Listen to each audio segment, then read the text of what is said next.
Hello and welcome to the Equestrian Mums Club podcast. We're your hosts, Katie Allen Clark and Sophie Conway, avid equestrians and recent first-time mums. Join us and a herd of other guests as we discuss the wild ride of parenthood and horse care together. Now it's time to take up the reins and walk on into our next episode. Hello everybody and welcome to a new episode of the Equestrian Mums Club. Today it is just me and Katie. We actually put a post out on Facebook and Instagram this week about this podcast because we wanted to get some advice from you guys. Advice! There we go, it leads into it quite nicely. This is all about advice. So the good advice, the bad advice and the unsolicited advice. Nobody's ever, I honestly don't think that anybody's ever actually tried to give advice or direction which doesn't come from a genuine place, whether it's from grandparents or parents or friends or, partners, whatever. And a lot of the time we will actually ask for advice. However, some of the time we don't ask for it and we get it anyway. So we wanted to just have a chat about the advice that we've had and how we've kind of negotiated picking the good from the bad and politely ignore the unsolicited advice without coming across as rude or, my way or the highway. So yeah, that's what we're going to talk about today. Katie, do you want to kick off with any advice you've had? Well, before we start and dive into this, I have been brewing for this episode literally since we got pregnant. So before we had the idea. Yeah. So you, bless you, obviously were pregnant before me, and I just was watching, like, as you were pregnant, people coming up to you with advice, and obviously us being friends at the time, I was like looking at some of those people, thinking, "What are you doing?" Like, I could read the room, people. Read the room. Your face was on some of those occasions. The thing is as well, though, is that when you're pregnant, you're so hormonal, aren't you? And so actually, when people are coming and telling you stuff that you just don't need to hear, whether it's true or not, like you just don't say it. Just congratulate me and walk away. The other thing that made me laugh about that was as much as we don't love advice all the time, we sometimes get it about our horses too, and that just never ends. No, that never ends. Never ends, does it? So the thing is that everybody brings up their children and their horses differently, and just because somebody does something with their horse or their child, or they did it with their child, it doesn't mean that we are necessarily going to do that too, or the next person's going to do it. And we had this conversation with Jenny Rudel, didn't we? And that routine worked really, really well for her, but it was never going to work. Like, obviously, Olive has a bit of a routine, but it was never going to work that well for me because for prime example, last night, Buddy, the horse, just getting an abscess and getting colic, and we were all set to be in our routine and then we weren't. And so it's just what works for some people just does not work for others. And I think as well, it's like about the household that you're in, isn't it, as well? So in fact, one of the points on my list was, from my gran, the piece of advice that she gives me all the time, even when I see her now, is get into a routine, stick to your routine, always stick with your rigid routine, make sure your child is in bed by this time, get back to your routine. And I'm going, yeah, but Gran, that's not really how my life works. Yeah, it's difficult as well. Like, what am I going to do when I go to Spain?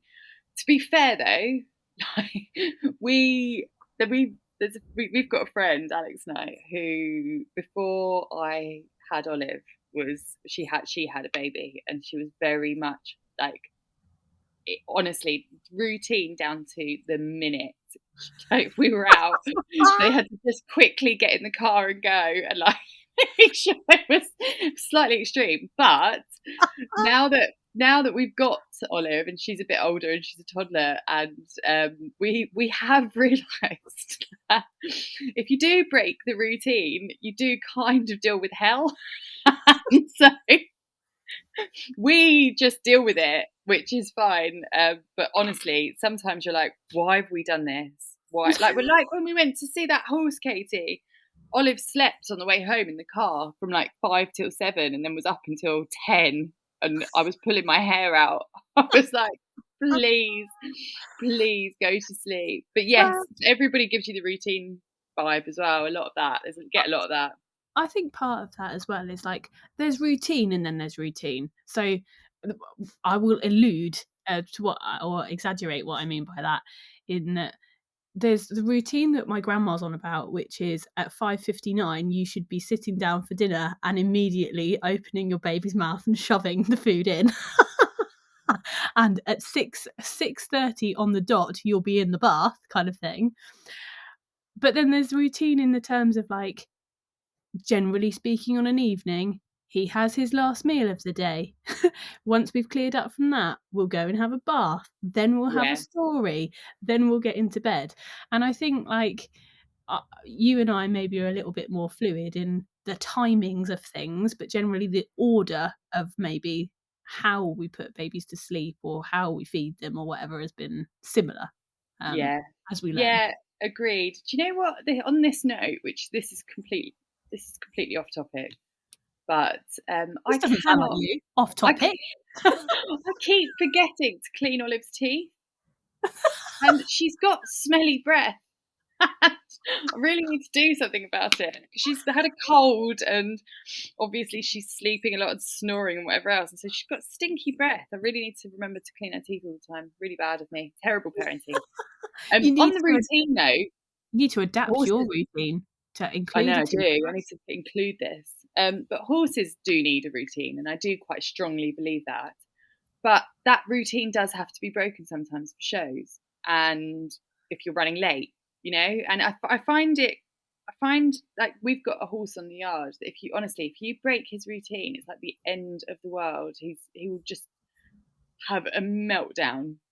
I think it's a bit different as well, depending on who your horse is and like what Yeah. and what you have time for as well. So Yeah. I know the horse that you're speaking about would be absolutely beside himself if you were like half an hour late with anything. But Yeah. for example, my poor horse, like it doesn't matter when I rock up, like he's just happy to be invited, sort of thing. So and oftentimes it's not when he thought it was going to be either.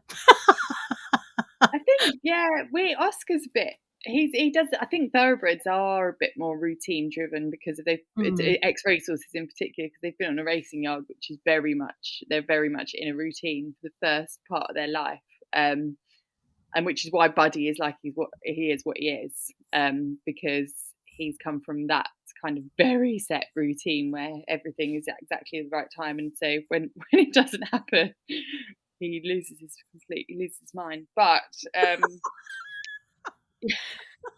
He thinks you've abandoned him, that's why. I know. Anyway, should we talk about some other advice that we've had? Yeah, let's do it, because I think routine could be an episode all in itself. It actually could, to be fair. We never thought of this, but we have now.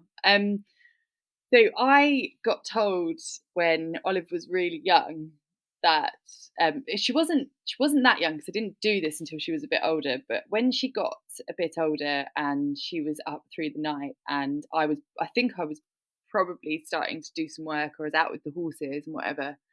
So I really needed my sleep. And so I just used to, when she cried in the night, I'd bring her in bed with me. And I told somebody this, and they said, "Oh God, no, you're going to make a rod for your own back doing that, blah, blah." And it really stressed me out. I didn't stop me doing it, but it did really stress me out, because then I was like, oh no, she's going to be like a 10-year-old still sleeping in my bed, and like all of, just overthought it. And that was completely unsolicited advice. I did not need that advice then. I was exhausted and struggling with the nighttime, and not really knowing, because the other thing was everyone was saying, oh, she should be sleeping through by now and blah, blah, blah. And I was like, well, she's fucking not. Do you know what I mean? I was like, she's not. And the only way I could actually get her back to sleep quickly was to have her in bed and she'd just go to sleep on me. Then I could go to sleep, which was great. She was kind of old enough not to be rolled on and all of that jazz. Anyway, that was a piece of advice that I just did not need at that time. And I'm sure lots of people would disagree with that, but it was just something I had to do. And like for me, that absolutely is not my thing. I will happily say to anyone, like, my bed is my bed. The only person I'm sharing it with is my dog. Or occasionally my husband, like if he ever turns up. So but my dog really is the person that I'll share my bed with. Oh, don't get me wrong, she's really annoying in bed. But I can absolutely see that when you're at the end of your tether, you don't really care. Like you just need any, like, even 5 minutes where you close your little eyeballs would be a delight. I know. But actually as well, sometimes it was quite nice. Now she's getting bigger. If she does end up in bed with me, it is a bit annoying. It's all right sometimes, but she does now sleep through generally and wakes up in her cot and it's all fine. And so actually, all these people that do tell you like, oh, well, you need to change this, you need to do this, you need to do that. Most of the time it is a phase and they will just grow out of it. Like, she's not going to be a teenager that gets in bed in the middle of the night with her mum. I'm going to wait for an update, just so you know. 14. Well, she might be. I can't let go either. Do you know, I'm just looking through our list of things, listeners, and we've got so many sleep related ones, it's unreal. But when you think about how much of your life is governed by sleep in the first couple of years of a child's life, and that's where we're at, guys, just as a reminder. Rafe is 7 months, Olive is 15 months at this point. Like, they're little. Well, on the note of sleep, I actually think that the best advice I've ever had, which is what my mum used to say to my friends when they were pregnant, and a few people said it to me, is that when your baby sleeps, especially when they're newborns, when your baby sleeps, you sleep. And some people can't do this. I can do this, and it saved me. Like, when I was on mat leave, I just slept whenever the baby slept, and I napped like 3 or 4 times a day, which meant that I was okay overnight. This was on my bad list, Soph. Whenever people used to say this to me, I actually used to rage so much that as soon as he fell asleep, I would get angry because I'd be hear someone in my head going, "Go to sleep," and I'm like, "No, I've got 4,000 things I need to have done, and this child only sleeps for like minutes at a time." No, that is an issue. But and a lot of people say that. I took that advice on board and I slept a lot and nothing got done. But at least I felt okay mentally, and you didn't. So I think you should have taken that advice. No, I mean, again, it's all like pinch of salt for everything, isn't it? Because It is. again, It 100% is. for some people's routine, there's some people's relax. So again, take what you will, people. Take what you will from this conversation. 100%. I think one of the things one of the things on your list that makes me laugh that you've put down is, that's a danger nap. Please elaborate. Oh, whenever I don't know why this annoyed me. Really don't. But a few people, when Oliver was asleep, like later on in the day, have said to me, "Oh, danger nap! Oh, danger nap!" because it's too late in the day and they're not going to sleep overnight. Well, for a start, it was when she was a lot younger. I get it more now, but when she was a baby, they just let them sleep whenever. Surely, no, Yeah. I don't know. Yeah, I did. And I don't know what it is. I think we as women, I think we all do get a bit defensive over people kind of giving you advice or saying stuff like that, because it makes you feel like you're not mothering properly or that you're doing something wrong, especially first time mums. Like, as a second time mum, I think, Yeah, I think especially when you're a first time mum, you don't know what you're doing, but you also don't want someone to be pointing that out to you. Exactly. It's exactly that. You don't know what you're doing and you're still finding your way, but you need somebody being supportive rather than just pointing out stuff that you're doing wrong all the time.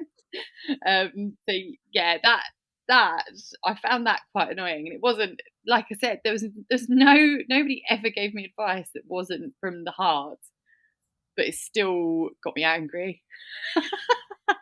Yeah, but there's things from the heart that people are saying, and again, there's another one on this list, which is put your child down awake. And I think that is possibly alluding to you don't want to get into this sort of contact napping type situation. Well, actually, if that's what my child needs to go to sleep, that's what my child needs to go to sleep. And in fact, some of our Yeah. listeners wrote in on this as well to say, like, some of the worst advice we had was like contact naps mean codependency. If you don't leave them to it, you're again getting a rod for your own back. I just think, like, if that's what your little person needs, why are you going against it? I don't understand. Also, for your own sanity, I completely agree with you. Like, but for your own sanity, like sometimes you just need to do what's best for you, and whatever is best for you is best for the baby. And a really good friend of mine, she lets her baby cry out for quite a long time. I could never really do it, but it works for her, and it gives her that kind. She does the sleep training stuff, so it gives her that kind of. She's a bit more in control of the situation. And I mean, there is literally nothing wrong with the way she did it. I couldn't cope with doing it. And do you remember I told you one night I let her cry for 3 hours, and I was crying, Oscar was crying, Peggy was crying, Alex was crying. It was the most horrific thing in the whole world. And she did sleep after that. She did go to sleep more easily, but it lasted like a week, and then she was back to before, and we were getting her down to sleep on us again. And so So I was like, I remember you telling me this story when Rafe was really little, and I was so unbelievably worried about sleep training, like, and getting him to sleep and putting him in his cot alone and all this sort of jazz.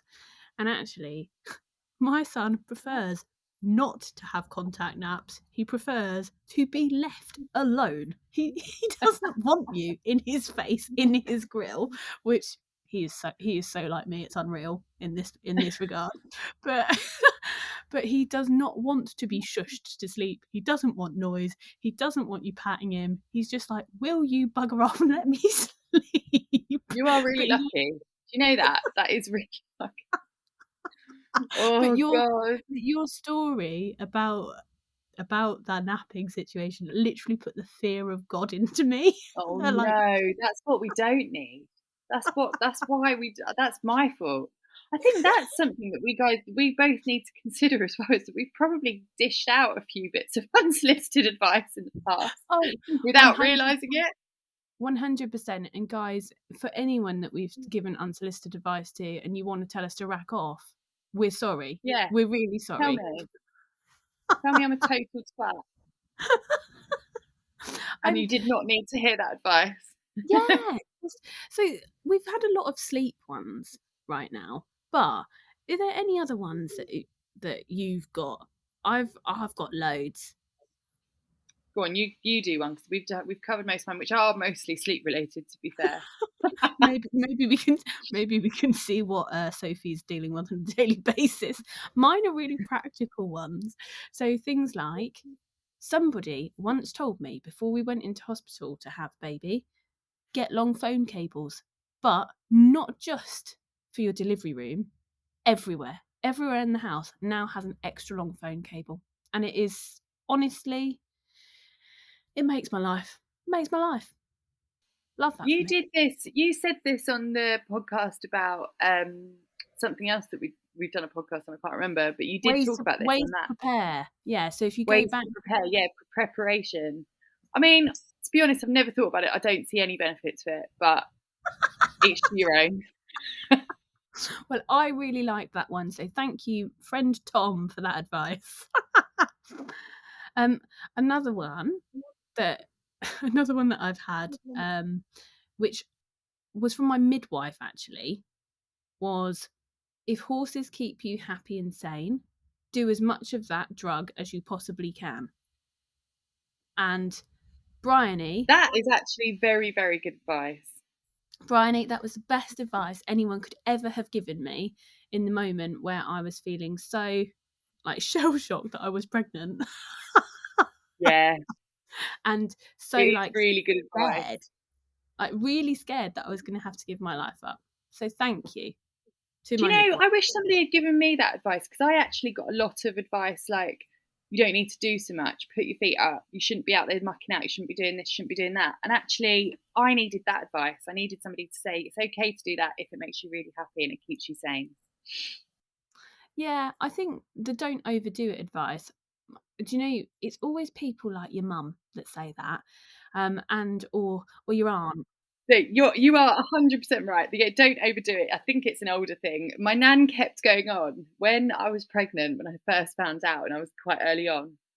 She kept saying to me, "Well, my sister opened a window and had a miscarriage," and I was like, I don't know how that's in relation to me. I'm not opening windows really aggressively around the house. And did she fall out? Like, I don't. I really wanted to say to her, like, I don't think that was in relation to the miscarriage. That can happen, anyway. And I was trying to kind of, How heavy was the window? I don't know. Like this is so confusing. My nan was 91, so it would have been one of her sisters that was also quite old, I imagine. Yeah. Like not now, like old now, and so maybe they had really heavy windows back then. I don't know. So one other practical thing that I was told, late in my pregnancy by a good friend, Helen, if you're listening, hi, um, by a good friend who'd had her baby 10 weeks before mine. She said to me, she was going through it real and raw. She said, invest in some good pants, Katie. Because we're very close friends, and she knew full well that I felt uncomfortable in anything but a certain style of pant, and she knew what was coming. um those first couple of weeks postpartum, they're not particularly sexy, nor glamorous, friends. So if you're about to have a baby, take this advice on board. Invest in some good pants. And I know that's maybe unsolicited, but trust us on this one. Please, please. Well, on that note, that does feel like quite a good place to talk about our new partnership, doesn't it? Oh, yes. So for anyone that hasn't seen, what is our new partnership, Soph? Well, really randomly, I bumped into a lovely lady in London when I was at another meeting, and she was from Nixie Body, which is a period knicker, like a period pant, which, I've never really understood the concept of this, but we've had lots of conversations since with both Claire and Connie from Nixie Body, and we've tried the pants on. I've ridden in them, and I'm a total convert now. Like, they are so comfortable. I can't tell you. I love them, and they're not like, I wouldn't call them not sexy. No, They're not granny pants. they've got so many styles, so many shapes as well. So, anyone that's seen Sophie and I together, we're very different shaped people and sized people, and we like different sorts of pants. But I would say they look nice as well as doing the job, and they are, they've got different levels of absorbency as well. So without getting too graphic for everybody, it doesn't matter what sort of level of bleeder you are, or even if you have a little bit of incontinence still, there is a pant for you. And They are so good. I loved. I know this sounds ridiculous, but I really liked riding in them because you sit there. Do you know what I mean? That's where you sit. And I've never been a fan of seat savers or anything like that. But these do help. I think as Chafage. a chafage as well. You heard it here They first. help. They help chafage. I think, one of the and we will obviously be announcing this on our socials, on our website as well. But one of the amazing things that we are just so thrilled, one of the reasons we're so thrilled to partner with Nixie Body, is the fact that they are made by mums for people going through like motherhood, menopause, perimenopause, and they are made specifically for sports, because that's what Kelly, the co-founder, found she was struggling with, was that she didn't have the right underwear to prevent leaks when she was playing sport, and it stopped her from playing sport. And I think that is just an amazing reason to partner with a brand like that. Is we need more reasons to stay in sport, people. 100%. And actually, I don't know how other people feel about this, but I don't like using tampons since I had Olive. I much prefer pads, and so these knickers are like the perfect solution. Yeah, I think also as well, it's that sort of, you don't have to use them alone as well. You can use other products, but if you do just choose to use the pant as well, you're environmentally saving so much, like wastage as well. So no, that, I think the good advice from Helen that I got from my friend, invest in some good pants, was absolutely warranted. And sadly, at the time, I didn't know that Nixie Body existed. But now I'm telling the rest of you, they're a good pant. And you will definitely hear more about them for podcasts to come, people. Just thinking of more practical ones as well, still. Somebody once said to me, use the child parking spaces at the supermarket. Because for a long time, I just kind of refused. Like I was going to just, I don't know. Why would you refuse? They are the best thing. I get so angry when I go to a supermarket and they haven't got parent-kid parking. Yeah, I mean, now I use them like freely, with pride, as I pull up in my massive car to the massive car parking space. And everyone thinks that I can't drive, or with this woman in a Chelsea tractor again, or whatever. And do you know what? You can all think that, because at the end of the day, I can get my child in and out of the car, in and out. And that is life-changing. How long can you use those for? Like, how old does your kid have to be? Is it until they're a teenager? Pretty sure it's not 17, but I don't know. We could try No, it. maybe 12? Maybe 12? Yeah. 13? Asking anyone that works for a supermarket, can you ask? We'd love to know. When are you supposed to leave the child? How long have we got? How long have we got? But I think that's really good advice. Use them. It was really good advice, because also, I may have said this on another podcast once, but I did actually have a parking space debacle with somewhere that there wasn't child parking spaces, and I had to pass my son out of the sunroof to my friend. The sunroof, people. Like black baby Jesus coming out of the stable. It was so close that I couldn't even get the windows, like pass him out the window. So yeah, the sunroof was it, friends. I've got a good one. Go on. So actually, something I wanted to ask you is, have you ever snapped at anybody that's given you unsolicited or bad advice? What do you think? I think you have. I think you probably have. Yes. I have to say though, it's generally speaking, it would be the people that I'm closest to, rather than just a rando on the street. Most of the time I can keep my filter together, but when it's someone like my husband or my mother, or someone that is in the inner circle, they probably would get it both barrels. What about you? Yeah, I actually snapped at Alex's stepmom once. I know, because sorry if you're listening, Sandy, she probably knows what I'm going to talk about. But it was getting to the point where I sort of had enough breastfeeding, and I was wanted to take Olive off the boob, and she said, "Well, just go cold turkey." And I was like, "Well, doctors have actually told me not to do that. You shouldn't do that, apparently.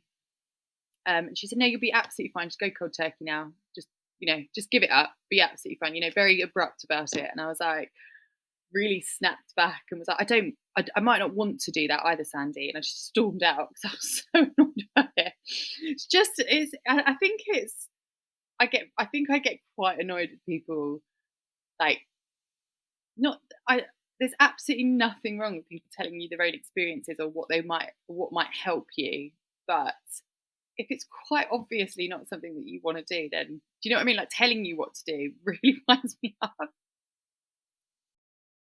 I think also as well, do you know, probably felt more triggered, and I'm going to use that word, triggered, about snapping back at unsolicited advice when it was around breastfeeding than I probably did anything else. And again, because maybe as a first time parent, you've not done this before. This is not something that you have experienced before, and it's uncomfortable and it can be wildly painful, and you don't know what you're doing. Like, you literally don't know what you're Yeah. doing, all whilst you're trying to sustain a life. And the pressure, the stakes are high, right? So when someone bowls on in and either, sorry, Simon, mansplains your own body to you, or tries to tell you what you should and shouldn't be doing, like, it can like really inflame the situation. Yeah, it's actually breastfeeding is a really sensitive subject because I think there's a lot of people out there that a lot of older generation that didn't breastfeed at all. Yeah. And I was quite surprised with that. I didn't know that before I had a baby. I was mega And surprised. then I thought my yeah, grandma had 4 children and she didn't breastfeed any of them. And I was thinking, I'm sure you would have been the person that breastfed everybody. This is so confusing. well, I was quite surprised as well. Like, my mum breastfed me, Danny, and Rosie, and so I was quite surprised that wasn't the case for a lot of mum's friends, and you know, they're generations older than them as well. But so they've got an opinion on it, like, Yeah. bottle's fine, give them a bottle. And then you've got a lot of other people that have got the opinion breast is best, and you've got to breastfeed because otherwise your baby's not going to grow properly and all that shit. And I think that, especially like you said, as a first time mum, it is such a sensitive subject. A lot of people really, really struggle with breastfeeding. A lot of people can't get through those initial first stages. Some people find it really uncomfortable. Some people don't want to do it and they want to bottle feed. And then others want to do it desperately and do everything they can to do it. Honestly, just leave them to it. Like, I think it's this goes back to the conversation that we had with Olivia Towers, though, in a very different context. But we were having a chat with Olivia a couple of weeks ago, and she was talking about methods of horse training, and obviously her mum being a rider as well, they were having, like, I guess, conflict between them when Olivia was doing different methods of horse training to what her mum had always done and what she'd always done before. And the one piece of that conversation that really stood out to me, I don't know if this was the same for you, Soph, was actually people were getting defensive and snippy or uncomfortable when they're having to unlearn something or accept that their initial thinking isn't the only truth for that subject. And it's the same for all, like, advice, isn't it, really? Like, what works for you? Well, going back to staying on this whole horse route and talking about this kind of advice. Obviously, Oscar's recently broken his pelvis. He got kicked. His pelvis is broken, and I've had a few people saying, you need to cross tie him, make sure he's cross tied and stable. And this hasn't wound me up as such, but it's just not something I would do. He's 17. I don't agree with cross tying. I think they'll lay down anyway and hurt themselves in other ways, and they're more prone to get pneumonia. And actually, I actually think it's a bit cruel. And if they need to be cross tied to get through it, then they should be put to sleep. That's my opinion. other people may choose to cross tie, and I wouldn't judge them for it in any way. But I kind of said I am absolutely not cross tying him, and I was really very straight about it. And Yvette agreed with me that they wouldn't have advised it anyway. Well, I think anything that puts like undue mental pressure on the situation as well is not going to help.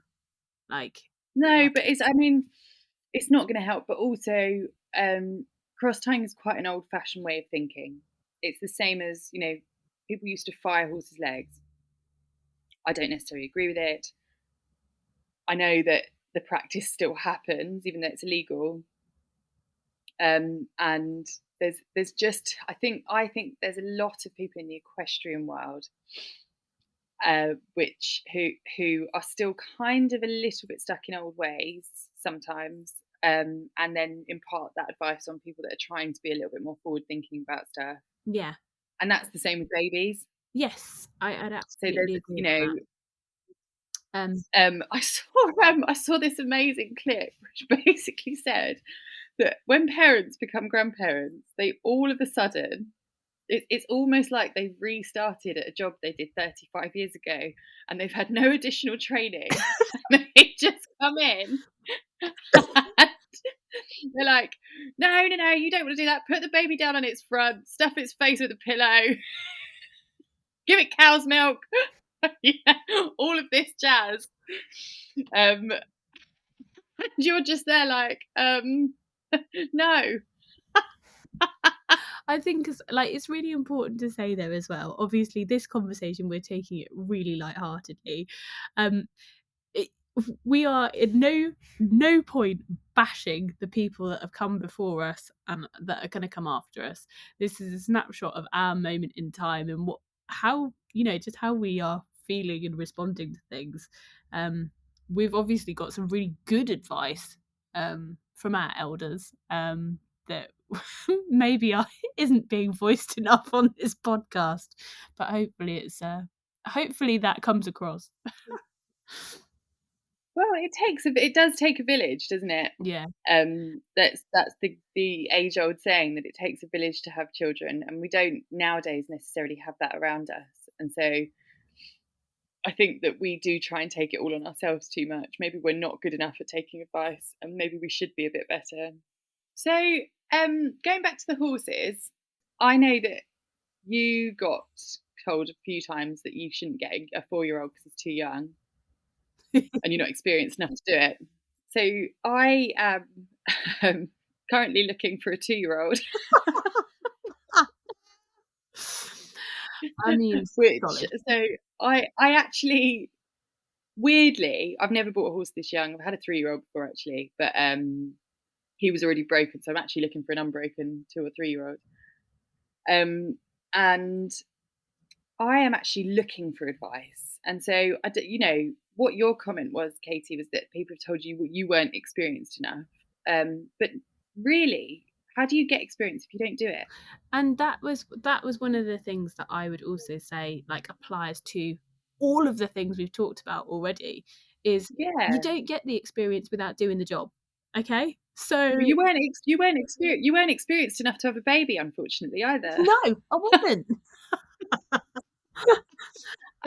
But you're right, you need to start somewhere, and I think as long as you're going into a situation, particularly with young horses, where you are able to get yourself help, that's the main thing, isn't it? That you can rely on a support network of people going, I've got no idea what I'm doing, help a sister out.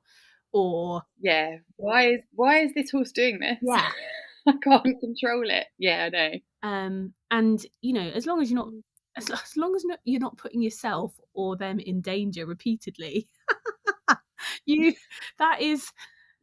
it's bound to happen, that you have to walk into this situation being inexperienced. Otherwise, where do you start? I didn't. And do you know, right, when I bought Melly I got him from Holland, from a friend of mine, and I mean, he was like the easiest youngster ever, but I learned so much, and it was amazing.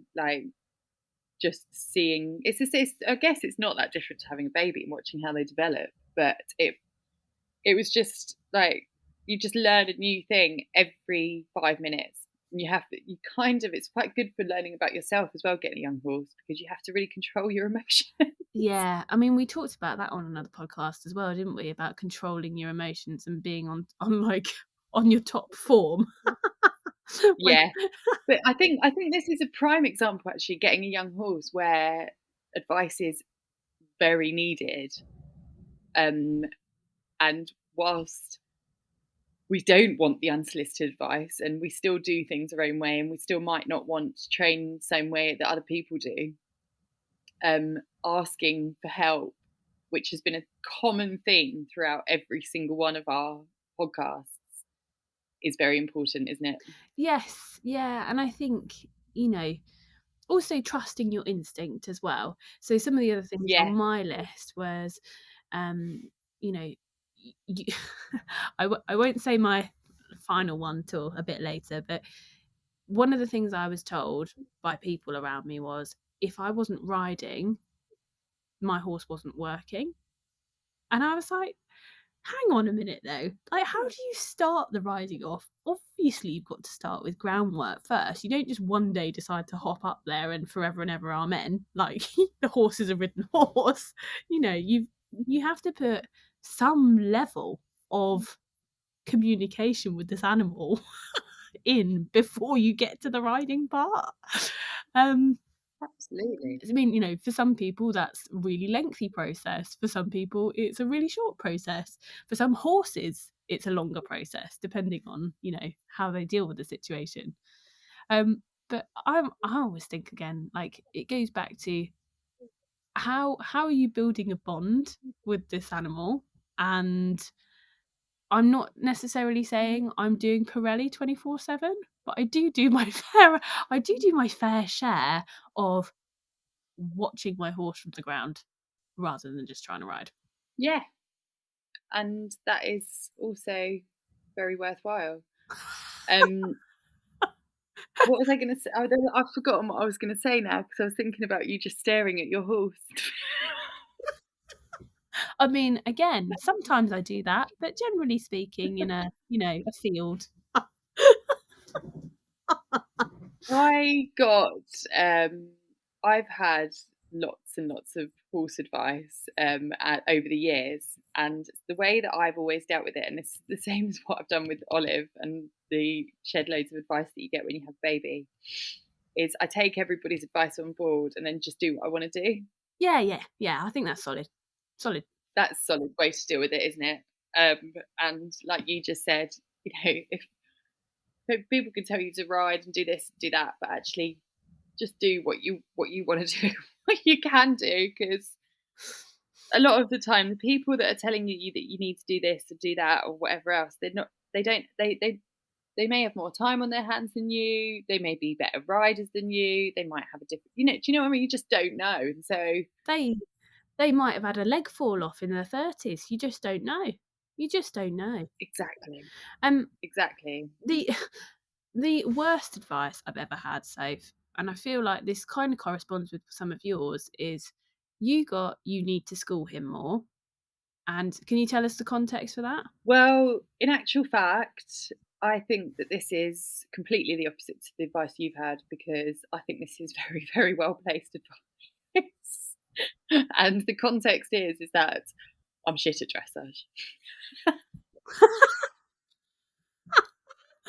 Maybe it is completely off. And I always get back. I always get back from a competition, and Oscar's done really well, and we've gone double clear, or just a few little niggles, but the dressage was rubbish. And everyone says, "Well, you need to school him more and put more into that." And I'm like, "Yes," and it annoys me, but it is 100% the truth. Yeah, So actually, mine's then completely opposite, which is yours is the complete opposite. yeah, the worst advice I've ever had in my whole life was to work the horse harder to make it more obviously lame. I mean, I kind of can't really elaborate more on that, but yeah, I would wholeheartedly say that that is not a tactic or road I travelled down, friends. That was a piece of advice that bounced off me like a water off a duck's back. Yeah, and actually that's last night I had the vet out for a horse up here because he's we've now found he's got an abscess, but in his foot.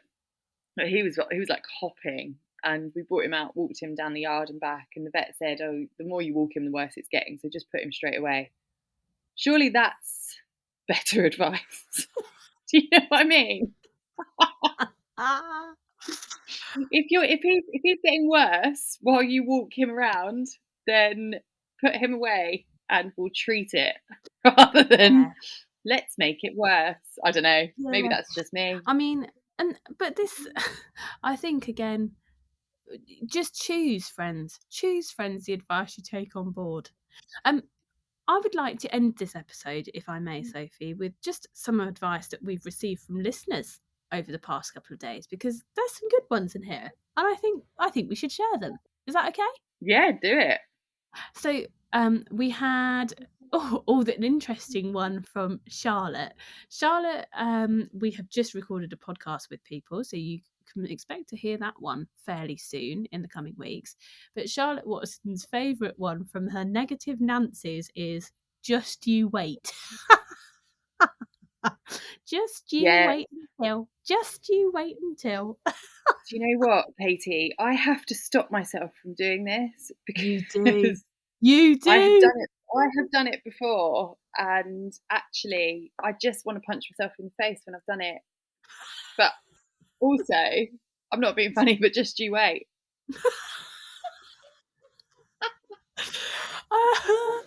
I think there's been a lot of just you wait situations, and yeah, Charlotte, you're probably right. We need to stop doing that. Sorry to anyone that's had a just you wait from Sophie or me. Yeah, sorry. Another one from Sarah, which is a nice one. It's a really nice one. Everything is a phase. I love that one. I think that's a good one. Whoever I live by that. Yeah. Yeah, I live by that now. Just in those moments where it's so hard and you again just want to go and jump out of a window somewhere or hide in the toilet for an extended period of time. Put your head in a freezer. Yeah, just just not be where you are in that exact moment. It's going to be okay. It is just a phase. It is. I live by this. Generally, it is a phase, not a phrase. And it is a phrase. It is a phrase and a phase. But you know, if I'd have heard myself saying this 6 weeks postpartum, I'd have wanted to punch me. But now I understand that this is just a phase, and it will. Yeah. It too shall pass.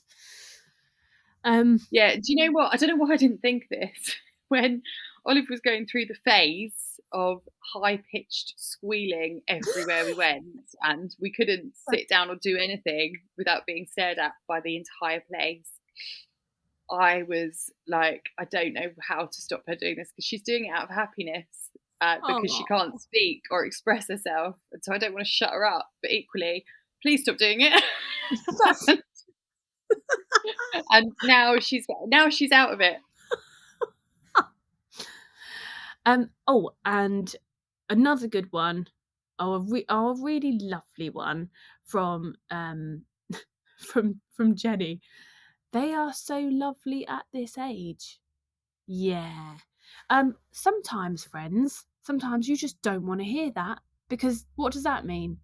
Like, the next stage is worse? The stage before was terrible? What does "they are so lovely at this age" mean? Jenny, you're right.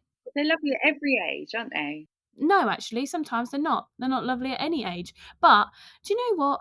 That specific age is not the loveliest, all right, friends? Jenny also said one that was, "You are so lucky your baby sleeps." And that's probably quite annoying, that one, because everybody's lucky for some, I'm lucky because Olive's a very, very good eater.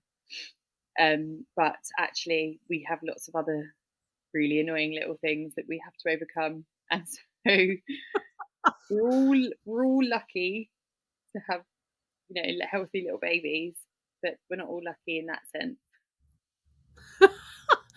I'm going to end on one which I think all us equestrian mums can just give the middle finger to, guys. We're going to end on a middle finger. And that is from another Charlotte who has said she got the advice, don't let your baby sit on your horse. And you know what? No. I poo-poo that one. You can do whatever you like. If they want to sit on the horse, fine. I probably wouldn't let Olive sit on Oscar, even broken pelvis or not. He is a windy little thing. But if you want to, you do. Yes, friends. And if that means that they have a lifelong love for horses, then so be it. That's what you've chosen. Exactly.